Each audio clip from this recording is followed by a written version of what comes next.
Hello and welcome back to King's Quest II Remake.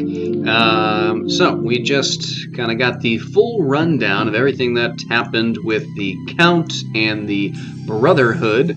We've been given a task. You see a young woman sitting on the dusty floor. She has a book in her lap entitled Little Red Riding Hood. I wish I could read this story. All the pretty words. Whatever do they say? The pictures look interesting, but what is this book about? We can answer, but yeah, the task we've been given is to find this tiara that was lost hundreds of years ago. That's a family heirloom, but I don't know who this young woman is, so let's chat with her. The book tells the story of a young girl who met a wolf in the forest. The young woman's head snaps up. Her black eyes drill into your own. You gasp as you realize you are looking at yet another vampire. Just how many has the Count made tonight? The young woman's lips transform from hungry to, fortunately, pleasant recognition. So you are the guest of my grandfather's house. I was hoping I would meet you again. The woman is startlingly beautiful, but in an eerie, unnatural way. You find yourself unable to speak for a moment. She does look somewhat familiar, but from where? Oh, my handsome gentleman does not recognize me? Should I? You remember the basket, the soup? With a start, you recognize the young woman. She's grown and matured considerably since you last saw her. The little girl, Possum, has been transformed completely into this. She has traded her small ruby cloak for a dazzling satin robe of the same color. Are you unhappy with my appearance? No, it's just that you have me at a disadvantage. I do not know your real name. Anastasia. A beautiful name. Yes, 'twas one of the few things my parents left me before they died. They're probably buried somewhere on this island, as a matter of fact. What do you seek here? You explain your so far unsuccessful attempt to locate the tiara. The young woman looks thoughtful for a moment, then suddenly snaps her fingers. A discarded pile of books shift aside from the floor, and a single black book is revealed underneath. She appraises the black book with indignant incomprehension, then holds it out towards you. You take the book from Anastasia's hand. I do not suppose that has anything to do with it, but it must be about something important. Why she would think that, I have no idea, since it doesn't seem like she knows how to read, but... How do you feel about what the Count has done to you? I am not sure. I suppose I should be grateful. Grateful? Yes. If he had left me as I was, I would have faced the same danger that claimed the lives of my parents. The murderers hunt my family still. We will not be completely safe until they are gone. At least I now need not fear anything that prowls by night. True enough. And if you can avoid daylight altogether for the rest of eternity, you will be fine. Fair enough. You have nothing else to say to Anastasia right now. Alright, well, let's take a peek at this book. You open the book and are surprised to discover not pages, but a hollowed-out section in which sits a silver key. The key's handle resembles the shape of a sleeping child. There also appears to be something written on the back cover of the book. And we have to click again in order to read it.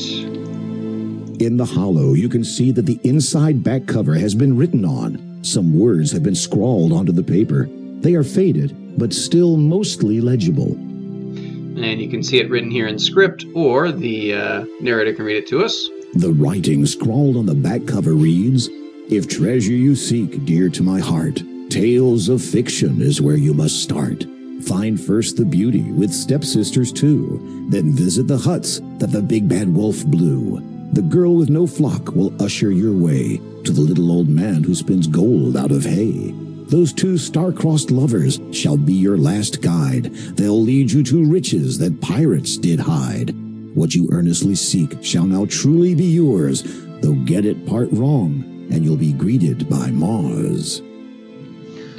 All right, so what that is telling us is that we need to look over in the kind of fiction, children's storybook section. I want to show you what happens if you get things wrong, so let me pause for a sec. All right, and then I'm just going to randomly click on a book. I don't show every death, but this one amused me, or at least I found it interesting.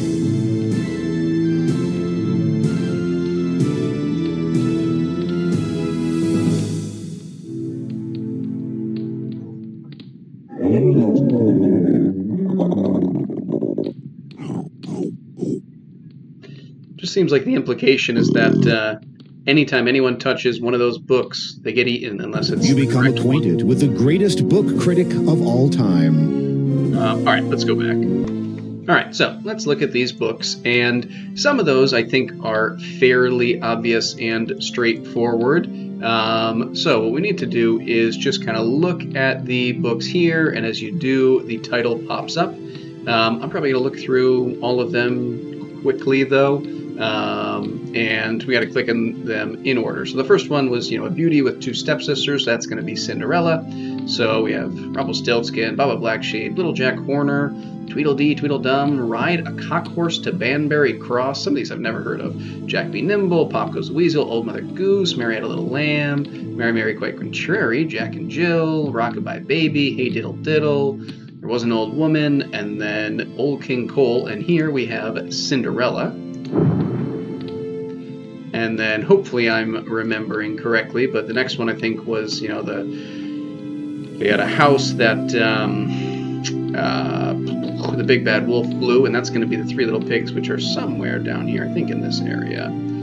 Sticks and Stones, One for Sorrow, Draw a Pail of Water, Who Killed Cock Robin? I've never heard of almost any of those. Horsey, Solomon Grundy. I honestly didn't know that outside of the Superman, Batman mythology. Old MacDonald Had a Farm, Little Tommy Tucker, Little Robin Redbreast. I Saw a Ship a-Sailing, Higgledy Piggledy, My Black Hen, Bye Bye Baby Bunting, Ring Around the Rosie, Three Little Pigs, so that's what we want. We can finish off the row, I guess. Simple Simon, Grand Old Duke, Elsie Marley, Please Porridge Hot, Where Are the Little Boys? What Are Little Boys Made of? The Ugly Duckling, Fish Story, Fiddle-dee-dee, Bat, Come Under My Hat, definitely never heard of that. A Wise Old Owl, Tinker Tailor, Swan Swam Over the Sea, it's got to be a tongue twister. Sippity Sippity Sup, She'll Be Coming Around the Mountain, Row, Row, Row Your Boat, all right. Barber, Shave. Barber. Didn't mean to click, luckily I was on the I. Riddle Me This, Over the River, The Man in the Moon, Three Billy Goats Gruff, Peter Piper, Little Polly Finders, Lion and the Unicorn, The Cat in the Hat Comes Back. Hey, look at that. Not sure that the regular Cat in the Hat's here, but apparently the one, the Cat in the Hat coming back is. All right, so the next one that we needed was, it was either Rumpelstiltskin or, can I take a look? Rumpelstiltskin might be the fourth one. In the Hollow. The Girl with No Flock Will Usher Your Way. White. So that'll be Little Bo Peep. I think is up here. Jack and the Beanstalk, Fisherman and His Wife, Frog Prince, Valiant Little Tailor, Willow Wren and the Bear, Tom Thumb, Little Peasant, White Snake. I hope that's just a band reference, but maybe it's a book. I've never heard of it. Queen Bee, Elves and the Shoemaker, The Boy Who Cried Wolf, Four Clever Brothers, Lily and the Lion, Hickory Dickory Dock, Golden Goose, 12 Huntsmen, King of the Golden Mountain, Snow White, Dog and the Sparrow, Old Mother Hubbard, The Turnip, Iron Hans, King Grizzly Beard, Little Bo Peep. Little Bo Peep has lost her sheep. Alright, and then Fundevogel, I don't know. Hansel and Gretel, Little Boy Blue, Briar Rose, and the Fox and the Cat. So the next one we're going to do is Rumpelstiltskin, but maybe I'll read another shelf down here. This little piggy, winkin', blinkin', and nod. Twinkle, twinkle, little star. Three blind mice. Tom, Tom, the piper's son. Tommy Tittlemouse. What is that? To market. Seesaw, Marjorie Daw. Not at all. Rub-a-dub-dub. Okay. Song of Sixpence. Nope. There was a crooked man. Queen of Hearts. Pussycat. I know there's a Tom Jones song. There was an old lady who swallowed a fly. She sells seashells. Polly put the kettle on. Three little kittens. The north wind doth blow. Little Miss Muffet. Humpty Dumpty. And Betty Botter. All right. Let's make sure I have the right one. Rumpelstiltskin. Cool. And then the last one probably could be a lot of things, but once we see this top row, it'll become obvious. The two star-crossed lovers. So, Comedy of Errors, Titus Andromachus, Taming of the Shrew. These are obviously all Shakespeare. Henry VI, Richard III, Venus and Adonis, Two Gentlemen of Verona, Love's Labor's Lost, Midsummer Night's Dream, Romeo and Juliet. And then if you watch down here after we click, make sure I still have the right one. Good. A new book has appeared on the third shelf down. Guess we can finish across. Merchant of Venice, Much Ado About Nothing, Julius Caesar, Twelfth Night, Hamlet, Two Noble Kingsmen, All's Well That Ends Well, Measure for Measure, Othello, King Lear, and Macbeth. And then A Winter's Tale, The Tempest, Pericles, Prince of Tyre, Henry VIII, Sonnets, and Rapunzel. And then finally, before we grab Treasure Island, which is, something about pirates looking for gold or something was the clue, we can read the final shelf just so we can see everything. A Tisket, a Tasket, Goldilocks and the Three Bears, Five Little Ducks, The Boy in the Barn, Flea and a Fly, Here We Go, Round the Mulberry Bush, Hush Little Baby, Rain Against Pouring, Itsy Bitsy Spider, Jack Sprat, Knick-Knack, Paddywhack, Little Sally Walker, 1, 2, Buckle My Shoe, Over the Meadow, Wee Willie Winky, Beauty and the Beast, Pat a Cake, Owl and the Pussycat, nope, 10 Little Monkeys, Flying Pig, Farmer in the Dell, House That Jack Built, nope, Hark, Hark, the Dogs Go Bark, nope, There Was an Old Woman Who Lived in a Shoe, Ants Go Marching, Cobbler Mend My Shoe, and Goosey Goosey Gander. All right, that was a lot of books. You've located the correct book. You pluck it from the shelf and read its title, Treasure Island. What is this? There seems to be a lock binding the cover shut. The keyhole requires a small, thin key. Well, luckily we just got a small, thin key. All right, so yeah, they may have overdone a little bit on adding the books. I suppose it added to the search, but maybe didn't need to be quite so dense. The key fits perfectly into the lock. You turn it and hear a soft click. The book is now open. Let's take a look. Skimming through the book, you find that a map has been sketched onto the last page. Close scrutiny reveals it is a top-down layout of the castle and its surrounding grounds. According to this, the tiara has been buried near one of the graves. You shudder, hoping that this is not going to be a case of digging all night while trying to avoid unearthed zombies. Sound familiar? There is also a small piece of writing near the bottom. A date of fate can be found with a first, a second, and a double of nothing. Now, might not be 100% obvious what that date is referring to, but it's pretty clear once we start looking at the gravestone, so we'll talk about that in a minute. I don't think we can actually click on her with this. I think we just have to walk out of the room. She can't read. Okay, all right, let's leave the room. I wish only one thing as payment for helping you find that book. Of course. Would you be so kind as to take this bracelet and place it on my mother's grave? I believe she wanted me to have it while I was alive.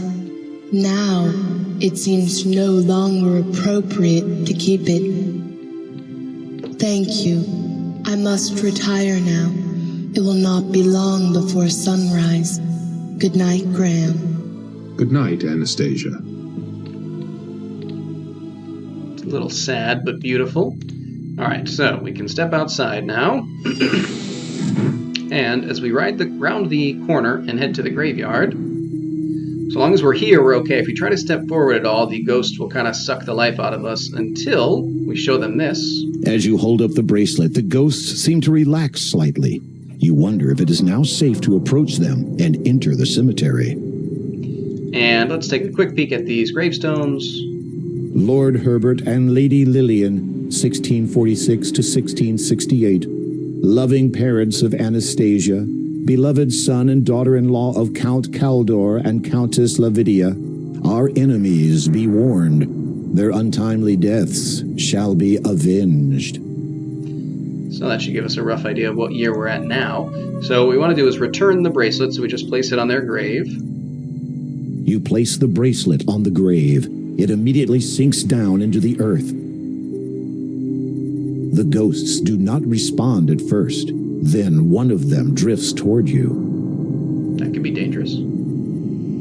It nods, almost sadly. The ghost seems to want to say something, but appears unable.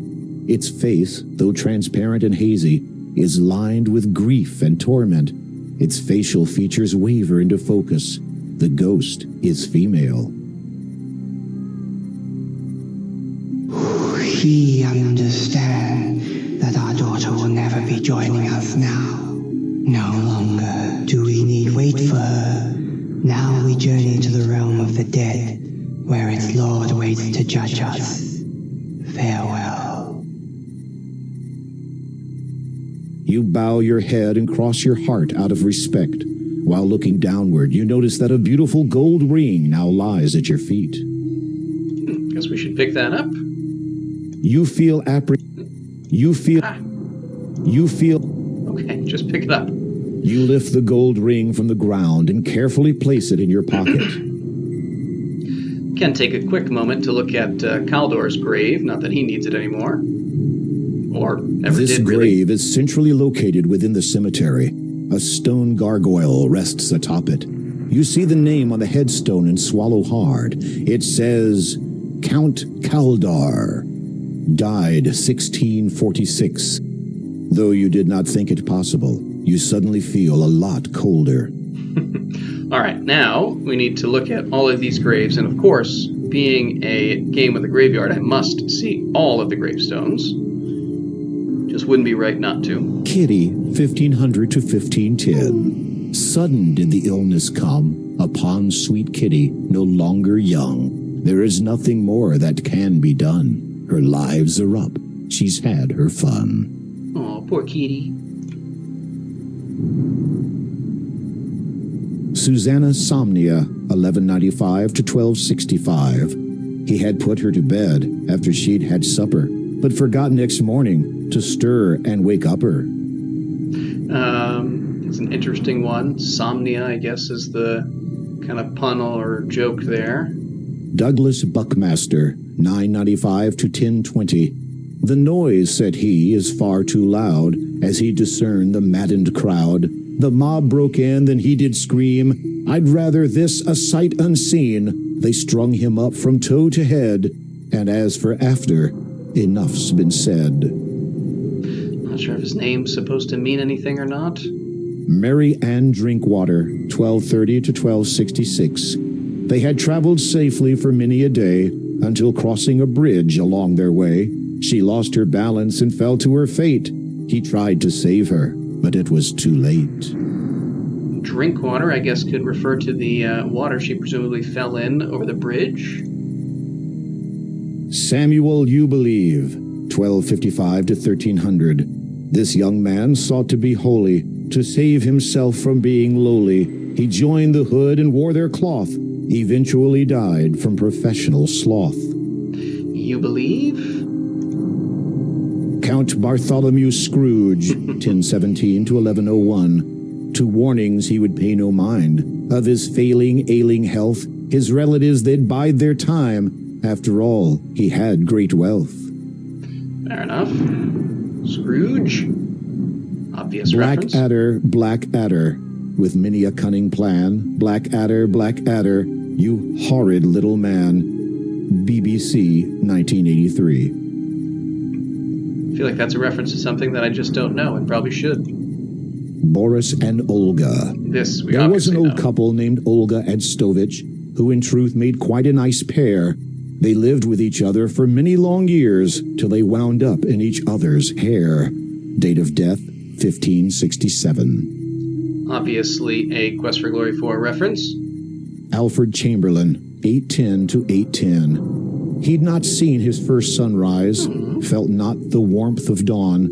All who saw him wept and cried. To this world he'd come stillborn. And I wonder if that's, someone like on the development team had a child they lost or something, because otherwise it's a rather odd reference to include. But this is what we really need to see right here. Pay attention Count to the Christopher year. Ivere, 1175 to 1200. The young Ivere, his time so near, said he, my dear, lend me your ear. Please do not fear, my life ends here. So we were told that the, whatever Date of Destiny is, had basically a 1, a 2, and a double of nothing, or like a single, a double, and a double of nothing, something like that, which is basically saying a 1, a 2, and then 2 zeros. So this is the grave we need to dig up. And this is presumably where the tiara is. You stop digging when your shovel hits something hard. Now let's reach in there. Nervously, you reach down, open the coffin, and look inside. And here's a chest with the tiara. You search through the belongings of the deceased. According to the headstone, they belong to a Count Christopher Ivere. After some tentative searching, you find a parchment. It appears to be the last will and testament of Larman Adnarb, healer. This isn't right. You run your eyes over the parchment. It's dated 1200, the same as the date on the headstone. However, the instructions pertaining to his burial were for Larman to be placed near his family at the church's cemetery. Oh dear. Yes, it seems that these two bodies were mixed up, and Larman Adnar was buried here, while the Count Ivere was buried in the cemetery by town. So we're going to have to head over that way.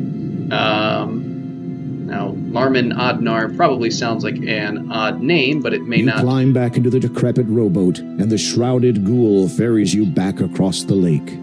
May not jump out to you immediately what it's kind of referring to, but the answer is that it's supposed to be Marlon Brando, an anagram for Marlon Brando. Now, this is something that there's two, puzzles, I guess you could say, in this particular section of video that I don't like. The one at the end I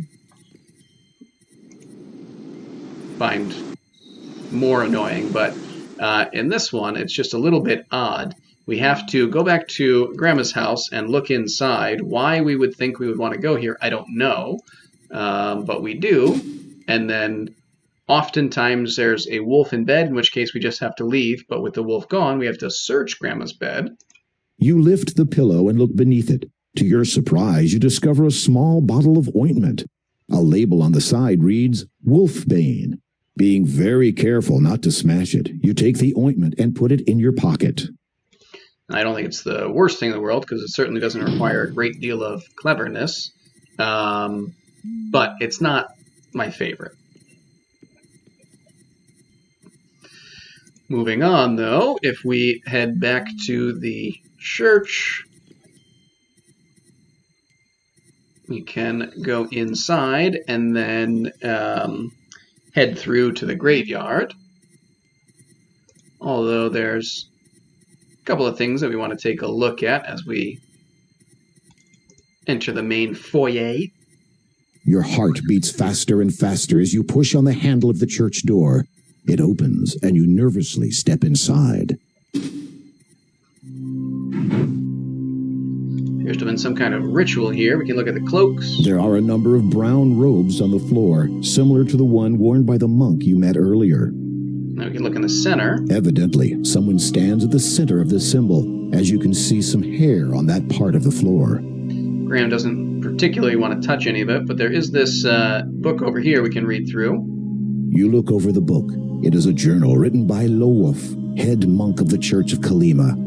Flipping through it, you see a paragraph with a name you recognize. It'll be important to recognize kind of the difference in tone as you go through. So it is frustrating, as always, dealing with Count Kaldor and his ilk. He is just like his father, perhaps even worse. He insists that Kalima be pushed forward to enlighten the peasantry. Can he not see that this path leads to ruin? How can the people retain their moral goodness if their minds are filled with knowledge of the wider world and all of its sin? Now, you may not agree with what he's saying, but you can see that he clearly has a mind here of trying to do what's right for the people. You turn a few more pages and choose another interesting-looking paragraph. Similarly here, I'm quite convinced that Kaldor is so blinded by his so-called vision for Kalima that he cannot see the folly of his intentions, and yet he is the Lord of Kalima. To publicly refute him would create confusion and anger in the people. I am a man of patience, the greatest gift his grace has granted me. Perhaps time will settle this young lord's idealism and grant him sense in the process. So again, you can see he doesn't, like what Kaldor's saying, but he thinks that, if he just kind of waits, Kaldor will grow up a little bit and mature and think differently, but also is saying, like, yes, I may think he's wrong, but I'm not going to cause problems by, having the church try to overrun the state. Whereas as we continue forward, the journal largely contains many entries of similar types and of daily matters of a monk's life. You are about to replace the journal where you found it, but your eye catches a most peculiar passage. A wonderment was discovered in the forest this night. The spirits of the wild, long thought to be only of legend, appeared to us and saw fit to grant my brethren and I the most blessed of gifts. Such power we have now, our forms can be abandoned in favor of any other, and I am to be their leader, their most powerful. They are bound to me inextricably.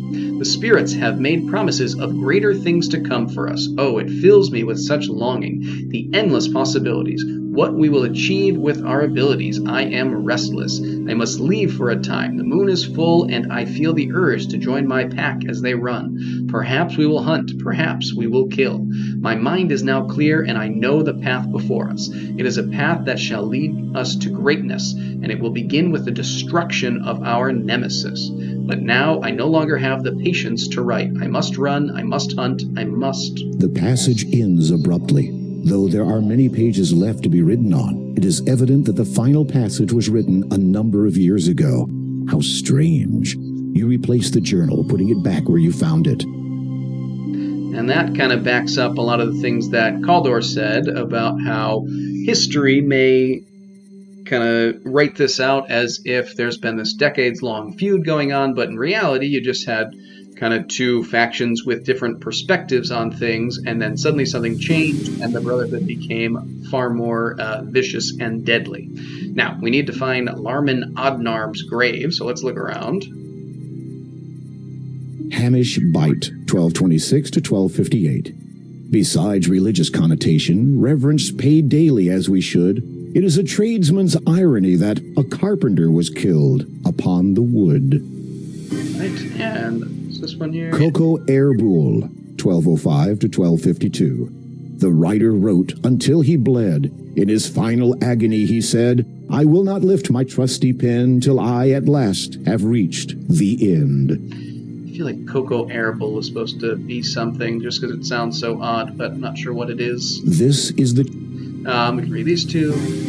Lester Williamson, 1300 to 1345. Here lies a man who feared all bugs, too scared to even lift his rugs. For if he had, he would have found insects that make little sound, with bites so deadly for their size that surely did cause his demise. Interesting. That sounds unpleasant. Rarlop Neven, 985 to 1015. The jester joked his life away until a quip he made one day. Insulted was a baron's son who had this poor old jester hung. Oof. Bridget O. Troublewater, 1248 to 1299. During the annual house inspection, she spied a mirror and its reflection. For days she lovingly gazed at it, unable to sleep or eat or sit. With the last of her earthly power, there she remained till her final hour. Certainly a bit of a Narcissus reference. Lyot O'Malif, 1200 to 1256. She was a lady with strange habits, who as friends kept only rabbits. When time came, her hunger due, her friends all wound up in her stew. The other creatures, also bunnies, found this not remotely funny, so their swift revenge they sought. The kitchen in her sleep they brought, heaved her into the large pot, which was, regretfully, much too hot. Can't turn on your friends? Rebecca Twintle, 1250 to 1273. In that usual daring way of hers, she threw caution to the wind. Late one eve she risked a venture, and went out to sea with him. Totally in love she was, so filled with careless whim, that when he threw her overboard, she never thought to swim. Maybe a budding Rizulka? Goulash Thompson, 1370 to 1441. Never in all his living years had he ever seen such sights. For hours did he stare at them, those beautiful, dazzling lights. So happy was he that he had been able to live to see this night. But down a cliff he blindly fell, for the lights had been too bright. Be careful walking around at night. In this dark hole lies one brave soul, whose questing for glory has taken its toll. I guess that's one of the Quest for Glory characters who didn't survive. Charles Bucket, 1189 to 1232. He'd go out in the pouring rain and risk becoming wet. He'd never dry off afterwards, so very sick he'd get. Now, if you look back here... Here lies the Odnarb family. Evidently, they were well respected to have their own area. So that's the family in general, but this gravestone is... Larman Odnarb, 1175 to 1200. Dear old Larman was a healer, cured many a deadly fever. One he caught that bitter day, healed not himself and passed away. Fairly short-lived healer, it would seem. All right, so we can dig here and see if the Count has actually been buried here, or if we have to continue this little... You stop digging when your shovel hits something hard. Game of musical graves. Another chest. With bated breath, you open the box. There it is, the tiara. Woohoo! As you retrieve the tiara from its final resting place, you let out a loud, relieved sigh. You feel as if the coming sunrise will be the most glorious sight you will ever behold, considering how close you were to never seeing another again. Now don't delay, you still have to get it back to the castle.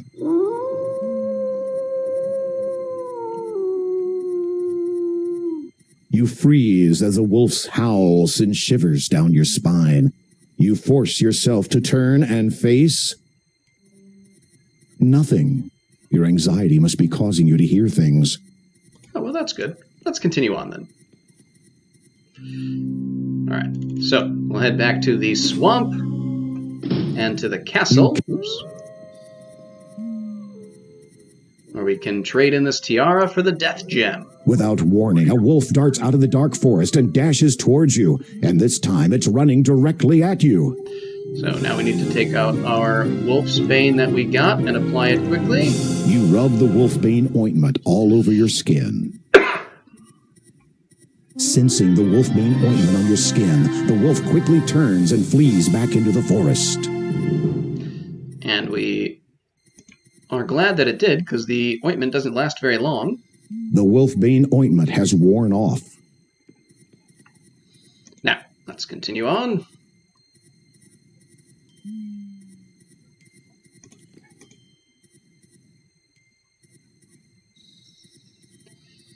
And one more. Good. Now we do need to, again, kind of solve the maze, and I actually don't remember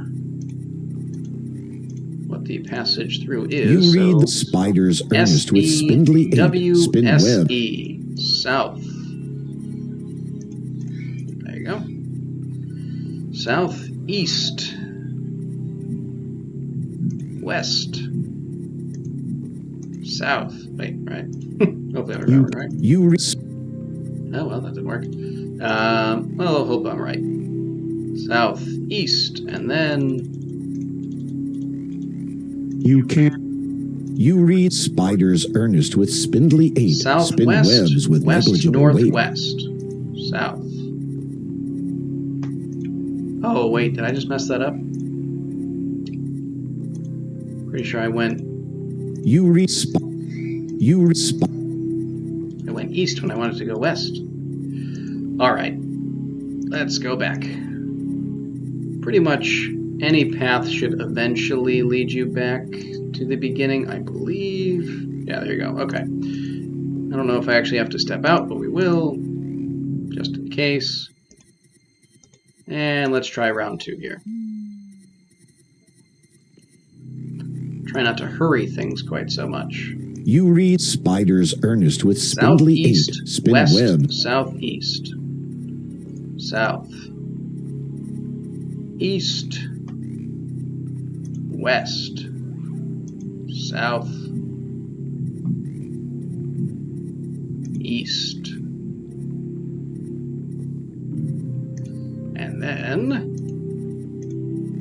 You read spiders earnest with southwest, spindly aid, west, spin webs. northwest, south,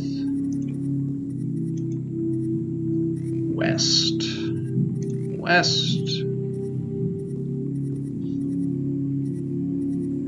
north, and west. So that will change for every playthrough. I don't know how many total options there are, but there's several. Some of them are shorter, only like 8 steps as opposed to 10. Something is wrong here. There is no boat, no boatman, and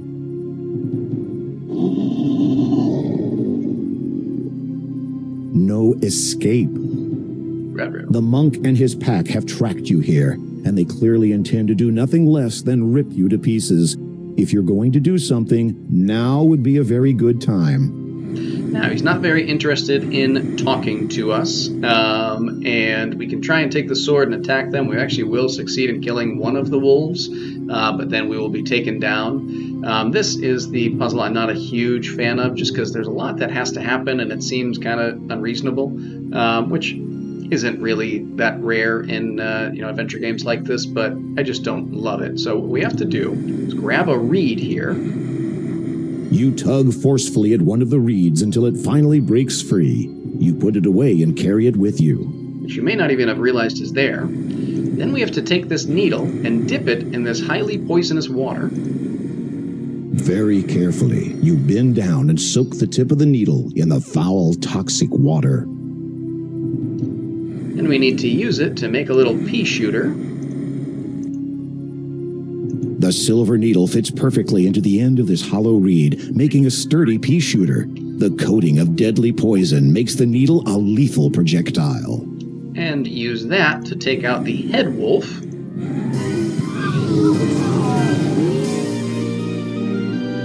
Which scares away, apparently, the other wolves. That just seems a little more convoluted than I want. I see you have met the Brotherhood of the Pack. Where were you? Detained. A man who had assumed your appearance boarded my boat.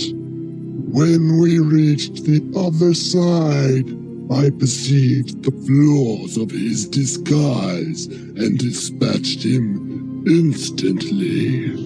The Count has been wary of the Brotherhood of the Pack for many years now.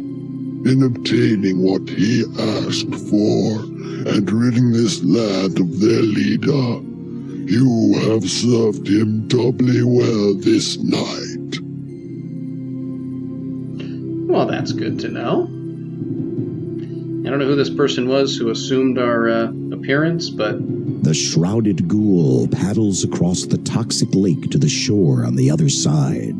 Presumably he was functioning at the bidding of the Brotherhood. And quickly make your way to the castle's main dining room. As expected, you find the Count and Countess awaiting you.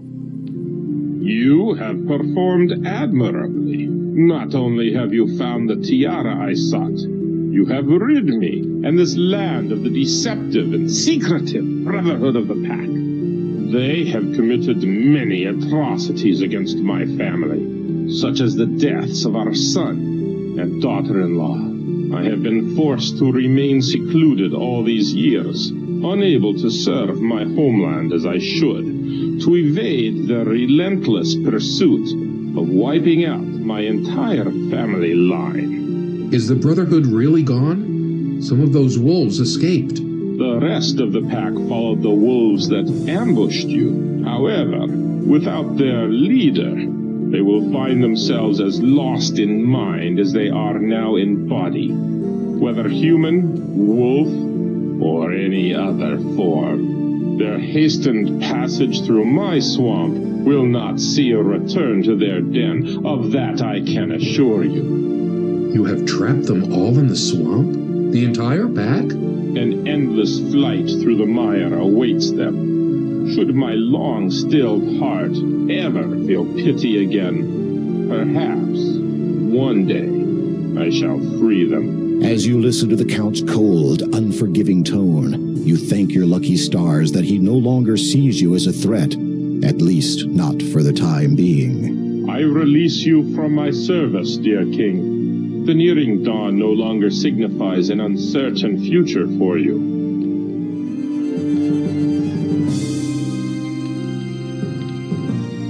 You take the death gem. Finally, you have all 3 stones in your possession. You feel a pang of anticipation as you realize that all you need to do now is take them to the door of destiny. All right, and with that, I think we'll end things here. I know it got a little long with me reading through everything, but I don't know, I enjoy it and wanted to include it. But either way, when we come back, we'll be heading off to the door. But for now, I guess we'll let you go, and until next time, see ya.